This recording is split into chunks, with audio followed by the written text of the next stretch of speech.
Hey, what's going on? Welcome to another edition of Wildcard MTG, and we're going to be doing another EDH deck tech, this time from Tarkir, Dragonstorm.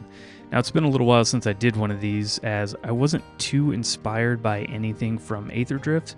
I kind of built a list around Mendicant Core, but by the time I had it done and ready to go, everybody had already put their lists out and did their deck techs, and I was like a month behind, so I didn't make one for that. But this time, for Tarkir Dragonstorm, I'm going to have two deck techs. I'm a little more inspired by this set. There's some really cool stuff. And for this one, if you couldn't tell by the title, we are going to be building Elsha Threefold Master, and this is a budget deck. It comes in at just under $50 if you take away the ridiculous pre-order prices, because there are a few cards that are from the pre-con that are at $10, $20 a piece right now. But if you take those away, it puts the price down to about $50 for the deck. So it's budget.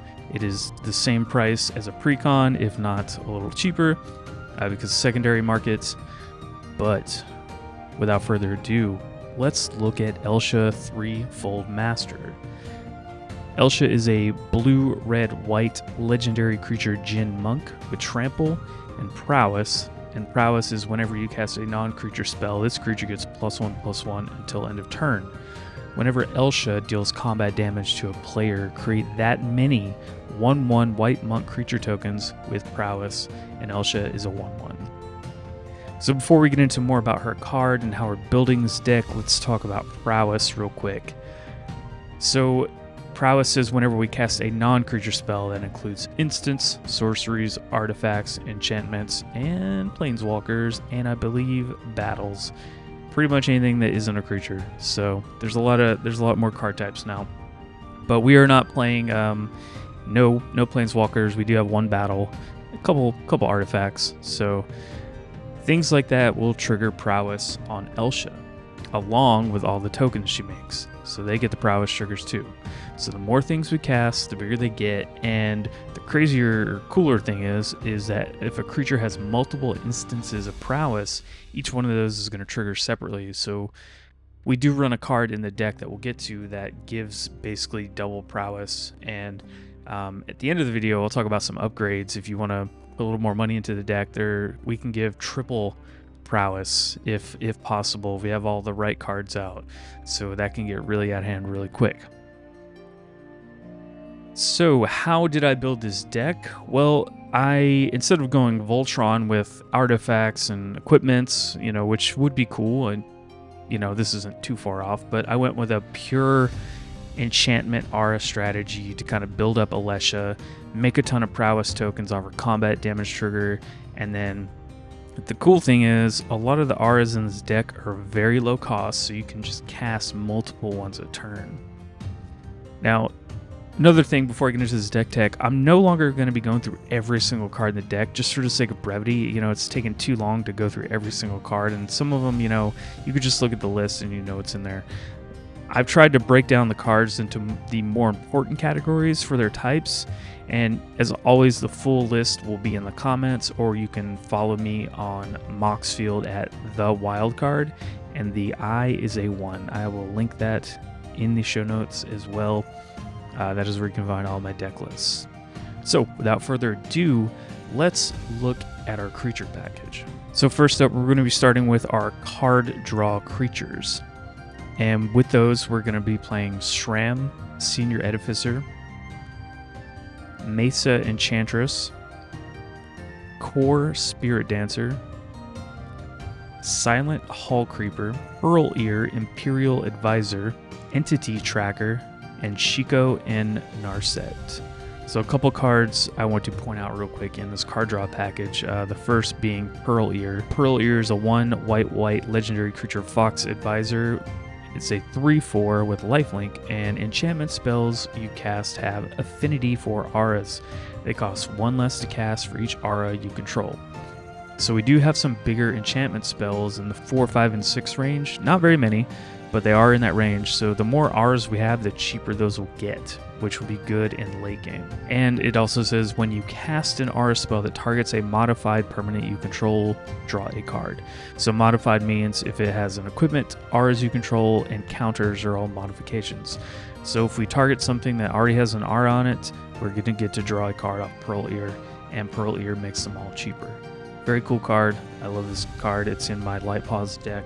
And then next up is another new card. It is in the Commander deck itself, and that is Shiko and Narset Unified. It's a one generic blue, red, white legendary creature, human spirit dragon with flying and vigilance, and it has Flurry. Whenever you cast your second spell each turn, copy that spell if it targets a permanent or player, and you may choose new targets for the copy. If you don't copy a spell this way, draw a card. So this is two things. It lets us copy our aura spells that we are going to be putting on our creatures, and if we don't want to do that, we can just draw cards anyways for playing a second spell in the turn, which most likely, because of how low cost a lot of the auras are, we're going to be doing that. Really cool card in this deck. This is why I chose to build around Elsha over Shiko and Narset, but putting Shiko and Narset in the deck. And then next up we have token makers. So obviously our commander is going to make a bunch of prowess tokens, the monks that have prowess, and so I figured, well, why not have that be like our B game plan in the deck? You know, when I build decks, I kind of like to have an A, B, and C plan, just in case, because you never know. A lot of precons are kind of built that way as well, but some of them are a little less, tied together in a way that makes sense. But for this one, I felt like, let's just make a bunch of tokens. So with that, the cards that I put in the deck, we have Third Path Iconoclast, Kaikar Wind's Fury, Kaikar Zephyr Awakener, Monastery Mentor, and Ghostly Dancers. So I want to kind of point out quite a few of these cards, minus Third Path Iconoclast. It just makes tokens when you cast a non-creature spell. Both of the Kaikar cards, try saying that 5 times fast, Kaikar cards, both the Kaikar cards have really good synergy within this deck because you're going to be making spirit tokens that fly, so you have a little bit of evasion there, and you just have blockers just in case. Now, the cool thing with the Kaikar Wind's Fury, you can sack one of the spirits to make a red mana, so you could possibly play more spells. And the other Kaikar, the new one from Foundation, Zephyr Awakener, if you're able to cast like an instant or sorcery spell, you could blink your commander to save her. You can blink something else on the board, but you can also make more spirit tokens. They both make spirit tokens, so that's why I was like, hey, these are pretty good to put in here. Monastery Mentor, this used to be like a $30, $40 card, so with getting a couple reprints within the past year, it's brought this thing all the way down to like $3.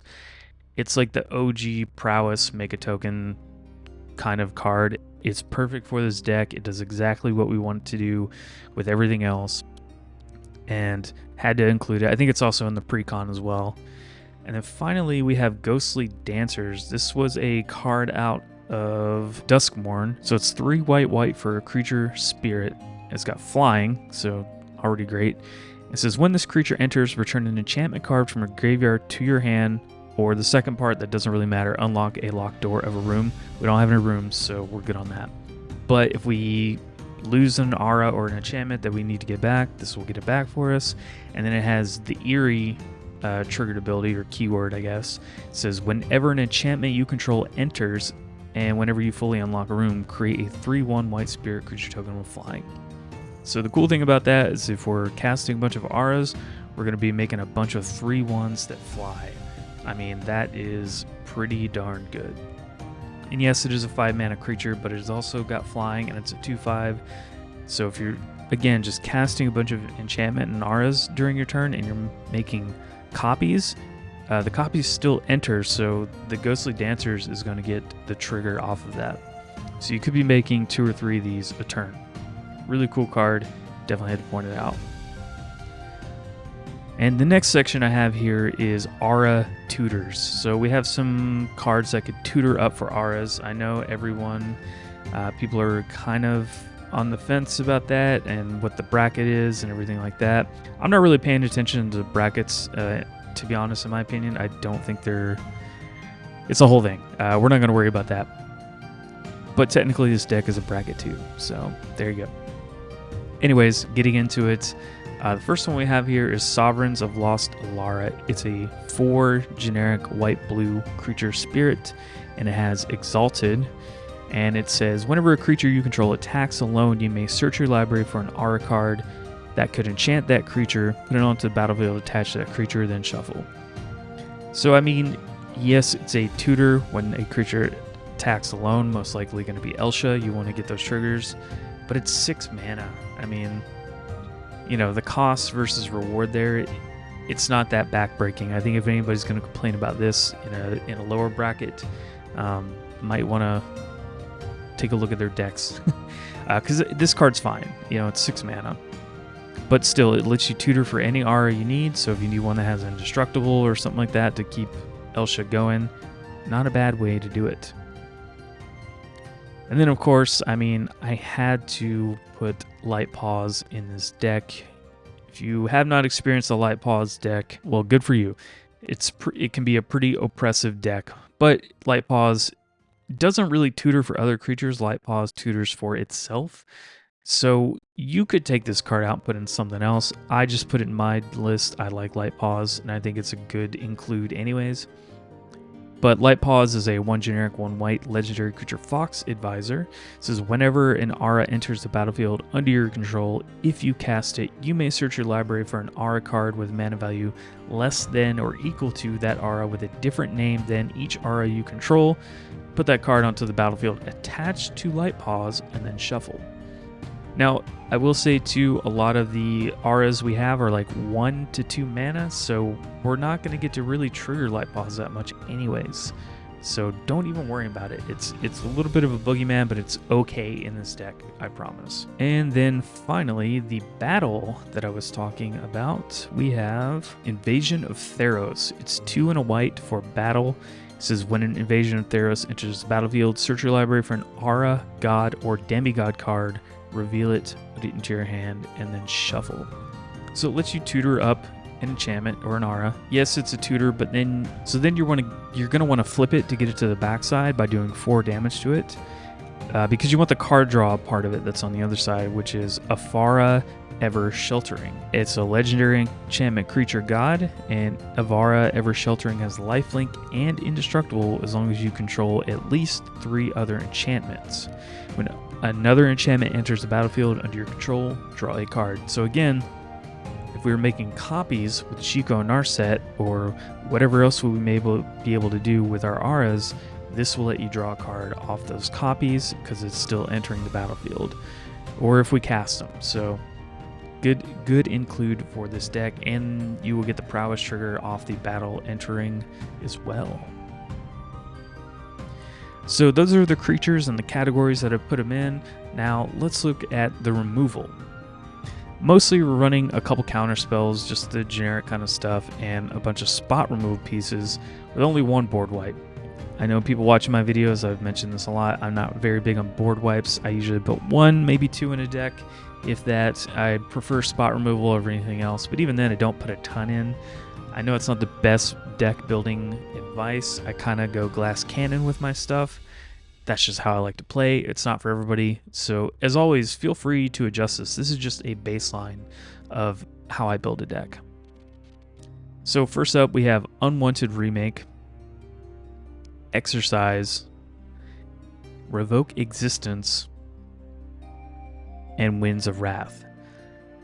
So 1 is a targeted removal for a creature, and then Exercise and Revoke Existence are exile effects, just because I just want stuff to be gone. You know, you want to get rid of it. You don't want it to go to the graveyard and come back.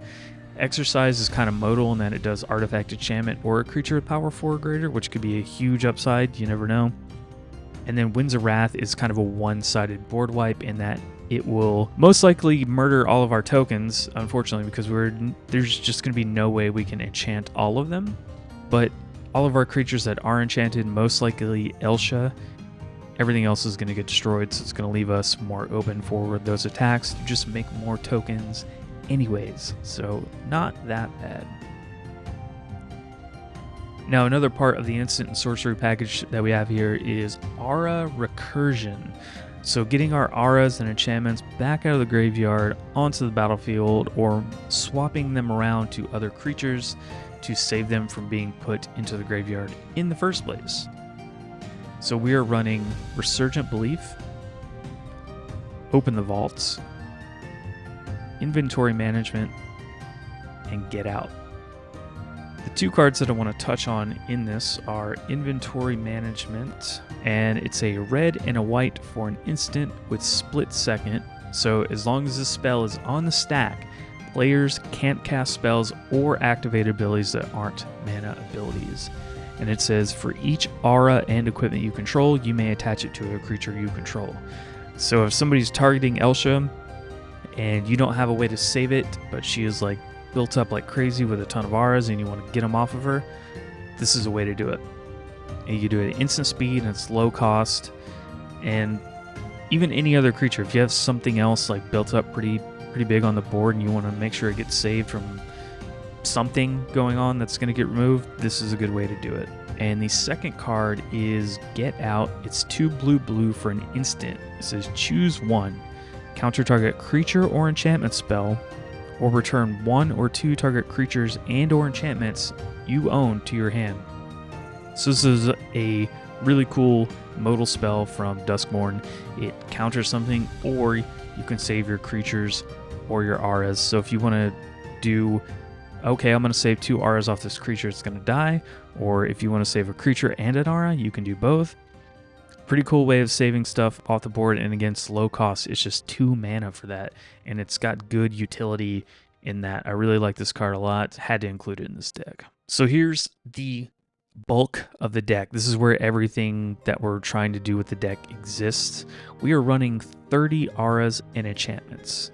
A lot of them have built-in protection already for whatever creature we may be enchanting, or most likely Elsha, because that's who we're going to be wanting to buff up.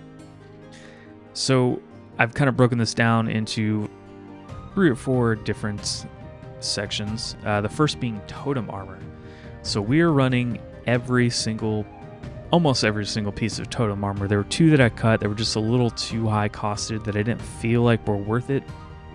But for the most part, we have Crab Umbra, Eel Umbra, Eland Umbra, Felidar Umbra, Hyena Umbra, Mammoth Umbra, and Octopus Umbra. So the cool thing about Umbra Armor is if our creature were to get destroyed, this will save it. So if somebody's using targeted removal that isn't an exile effect, if it's a destroy effect, the Umbra Armor will save it. So board wipes, targeted removal that isn't exile, all these things will save it. And if we have multiple on there, you have multiple instances of that, so you can choose which one to get rid of and which one to keep. Pretty cool little protection package there. But again, if somebody exiles it, we are kind of screwed, but that's okay. I think just the built-in protection alone in each of the Umbra Armors does something cool enough with a keyword that it makes Elsha pretty infinitely strong. And that's why I figured, yeah, let's just throw all these Umbra Armors and build up Elsha as like a Aura Voltron fighter. You know, it's such a cool way to build Elsha, I feel like. We're also running other protection auras. We have Spirit Mantle, Timely Ward, Sheltered by Ghosts, and Curator's Ward. So the 2 that I want to touch on in this section just real quick is one of the new cards from Duskmourn. If you're playing Standard right now, you've probably seen this card a lot. It is Sheltered by Ghosts. It's 1 and a white for an enchantment aura. Enchant creature you control. When Sheltered by Ghosts enters, exile target non-land permanent and opponent controls until Sheltered by Ghosts leaves the battlefield. Enchanted creature gets +1/+0, has lifelink and ward 2. So it's a good way to protect your commander, and it removes something off the board, and the only way they're going to be able to get rid of it is if Sheltered by Ghosts is removed. So realistically, they're going to try and get rid of that before they target your commander, which is fine. It's like removal bait, in my opinion. Really good card in this deck. Not quite the MVP. We're going to get to the MVP in just a second, but had to auto include it. And it was good because it keeps it under that $50 because this card's about $2.50 for an uncommon. And again, it's because it's seeing some standard play. But regardless, good card. Had to put it in the deck. And next up we have Curator's Ward. It's 2 and a blue for an enchantment aura. It says enchant permanent. Enchanted permanent has hexproof. When enchanted permanent leaves the battlefield, if it was historic, draw 2 cards. So really, instead of running Swiftfoot Boots, I figured Curator's Ward is a good replacement, because if you look at the cost, it does the same thing. Because usually if you're playing the boots, you're paying 3 mana anyways, 2 to play it, 1 to equip. Not really much of a difference. Sure, you're probably tempoing it so you play the boots first and then equipping it, but in between that time, somebody could destroy the boots. Now with this, you can enchant any permanent. It could be an enchantment itself. So if you were to actually enchant Sheltered by Ghosts, it would protect that, protect your commander. I mean, you have whole layers of protection built in with this card. But the cool thing is, probably putting it on your commander is the best bet, because it gives your commander hexproof, so then it can be targeted. And then if for some reason it does get exiled, you draw 2 cards. So why not? It's card draw. So had to include that. It's 19 cents. And again, it's pretty similar to Swiftfoot Boots. And I wanted to keep going with the aura theme, so I had to put that one in here. Now, we have card draw auras as well. And they are Curiosity, Combat Research, Staggering Insight, Sage's Reverie, and Curious Obsession. These are all pretty simple. They all do basically the same thing except for one, but they are creature attacks, it does combat damage, you draw a card. Simple and to the point. Had to put those in there, and they're all very low cost. They're 1 mana each, except for Sage's Reverie, which I think is 3, and Staggering Insights 2. But still very low cost, and you have to think about if you're able to play one of those as a second spell of your turn, you will copy it. Boom, you got an extra one. And finally, the MVPs. The MVPs of the auras. That is what this deck is built around. So the first one up is Aqueous Form. Very simple. 1 blue mana for an enchantment that says target creature can't be blocked, and whenever it attacks, scry 1.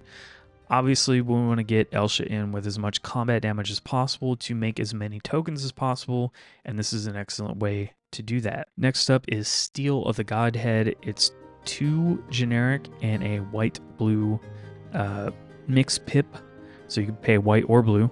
It says enchant creature, and as long as enchanted creature is white, it gets +1/+1 and adds lifelink.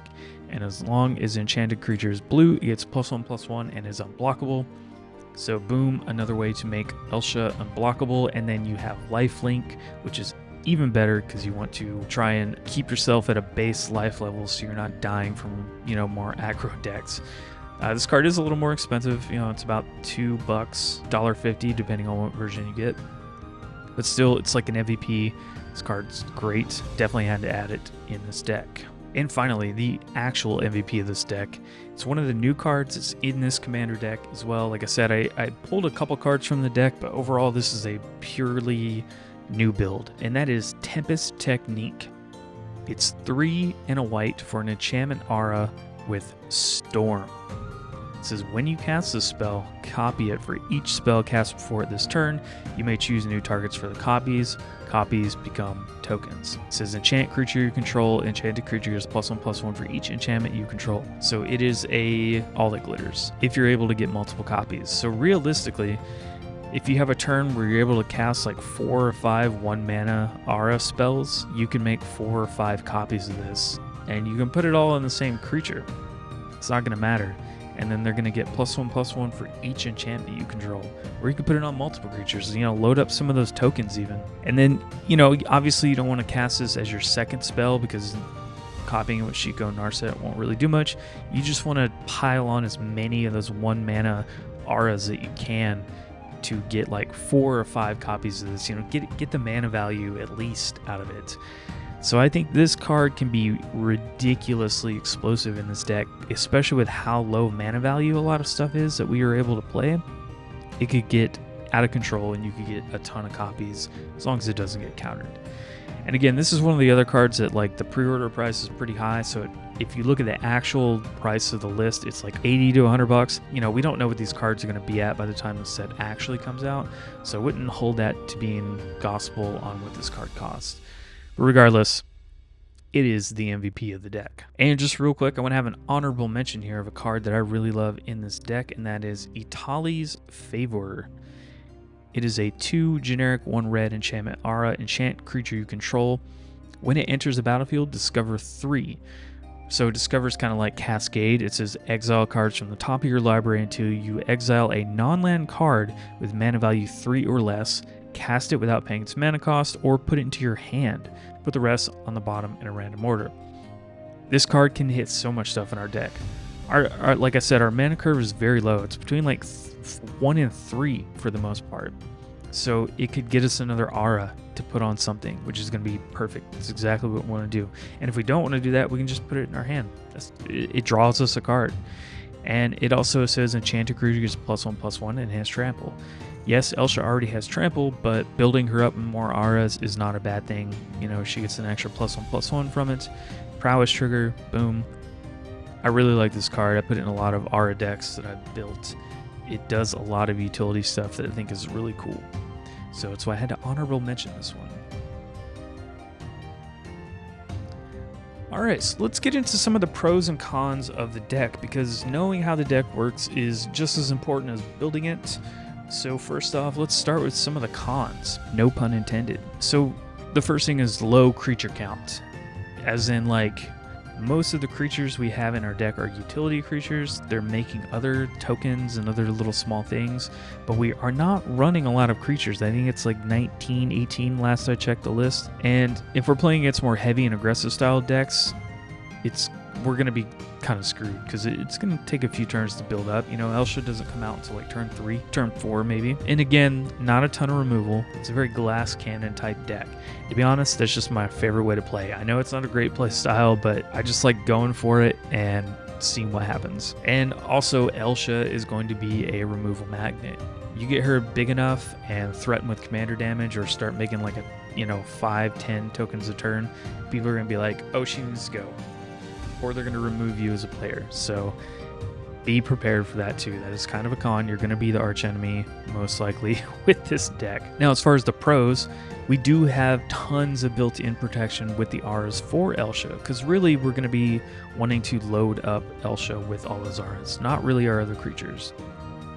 And on top of that, we do have enough token generators that we could have blockers to make up for the lack of creatures. So it's like there's pros and cons to both sides of it. Kind of have to look at it that way. Like, yes, we don't have a ton of creatures, but if the creatures we do have out are impactful enough and we're making a bunch of tokens, it will make up for the lack of our actual creatures. And of course, low mana curve. That is a big pro, because you're going to be able to play more spells a turn to get more R's on Elsha, to get that storm count for that amazing Tempest Technique card, all that kind of stuff. I prefer decks with a low mana curve anyways. So that is a big pro in my opinion.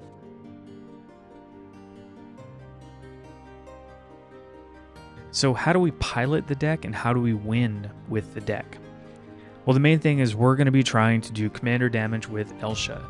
This deck should play fairly aggro with Elsha, so that way we can make the monk tokens, and then with subsequent turns, make them bigger with all the prowess triggers. Because the bigger Elsha gets, the more tokens we make to kind of insulate our board. She can also get real big, real fast, leading to players dying from commander damage. I mean, with all the built-in protection with the auras, it's just going to be a battle to kind of keep her under control. And with all the prowess triggers, you know, if we have like 10, 15 monks, however many monks we're going to have, you know, all those prowess triggers for each aura we cast or artifact or anything. There's a lot of non-creature spells in this deck. So we could be popping off and swinging in for 4 or 5 damage a turn with each monk token. So it could get out of control, and that's how you want to play this deck. You want to play it very aggro, but you have to build up the board first. You have to kind of get your little value pieces in play and hope nobody messes with them. But it's going to happen. That's just the way Commander works. Once the other players see something as a problem, it's going to get taken out. Alright, so that is everything on this deck list. If you would like to see some upgrades, well, just stay a little longer in the video. Thank you all so much for checking this out. I seriously appreciate everyone who watches these videos. It's been awesome kind of putting these out and seeing the reactions and people's feedback and everything. I wish I had more time to do these more often, but, you know, 40-hour work week, what are you going to do? I do this in my spare time. But anyways, you guys are always awesome leaving comments and, you know, telling me that the decks have been great when they work out. Get a lot of good feedback on my Necrobloom deck. I love that deck. It's one of my favorites. So I do have some ways to upgrade the deck if you want to break the bank on this one a little bit, get it above budget, because like I said, it comes in at $50. So if you want to see what cards those are, just stay tuned for a little bit while I do my like closing spiel, or if you just want to fast forward, that's totally cool too. Anyways, I've been Wildcard MTG. I really appreciate you all checking these videos out. If you like them, please like and subscribe. Share them on Reddit. I don't really want to like self-promote, or, you know, wherever you share stuff, share it around. Let people know that there's somebody else out there making deck techs.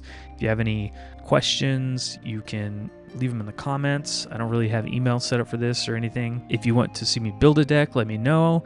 I'll try. If you want to see that Mendicant core list I made, even though it's like 3 months late now or whatever, I'll do it. Why not? But yeah, I try to get these out as much as I can. I just don't have a lot of time. You know, I work a lot. I do this in my spare time, but I seriously appreciate anyone who's checked these videos out. It means a lot to me. And thank you all. We'll see you on the next one. But wait, that's right.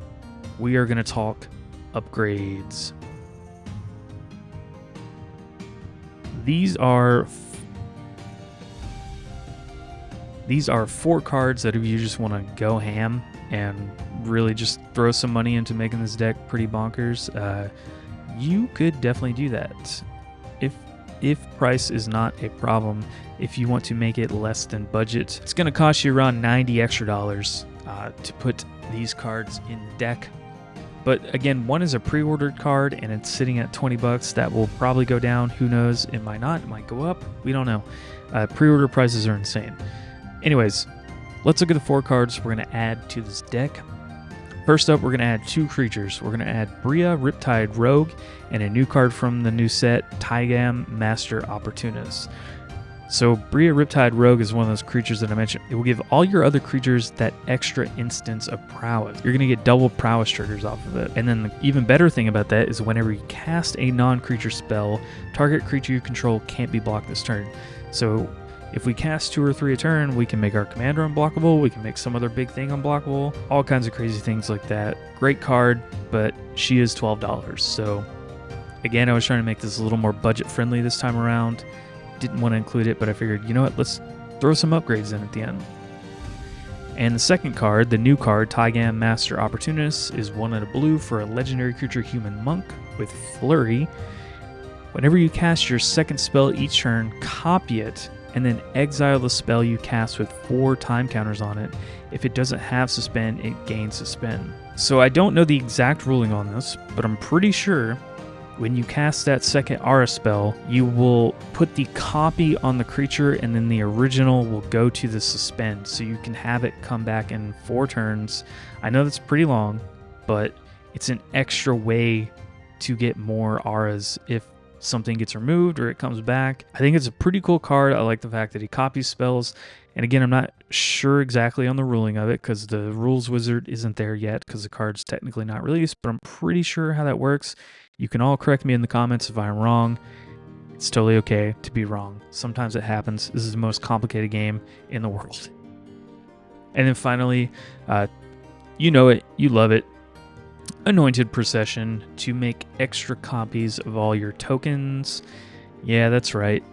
Make more monk tokens. I mean, this card's sitting at $63 by itself, so it is a big chunk. But if you have one laying around in another deck and you kind of want to switch it out, see how it works in this deck, do it. I mean, why not? Why would you not want to double more tokens? And if you want to go real crazy, I didn't include it, but you know what? I'll just go ahead and put it in here. The new Elspeth as well. If you want to throw the new Elspeth in here, she doubles tokens as well. You could do that. But the final card I did choose is, of course, Eldrazi Conscription. Now this card could be included in the deck, but I would have to cut probably like 3 or 4 cards monetarily just to make it fit, because it's about $4 right now. Not terribly expensive, but you know, over where I was trying to keep the budget, and this card is pretty nutso. But you know, it's an 8 mana Kindred Enchantment Eldrazi Aura. You enchant creature, and then the enchanted creature gets +10/+10, has Trample and Annihilator 2. So, you know, if you put this on Elsha, it's pretty much game over. You know, people are going to not really want to be a part of that. And the crazier thing is, too, if you cast this as your second spell on the turn, you make a copy of it with Tygam, or make a copy of it with Chico Narset.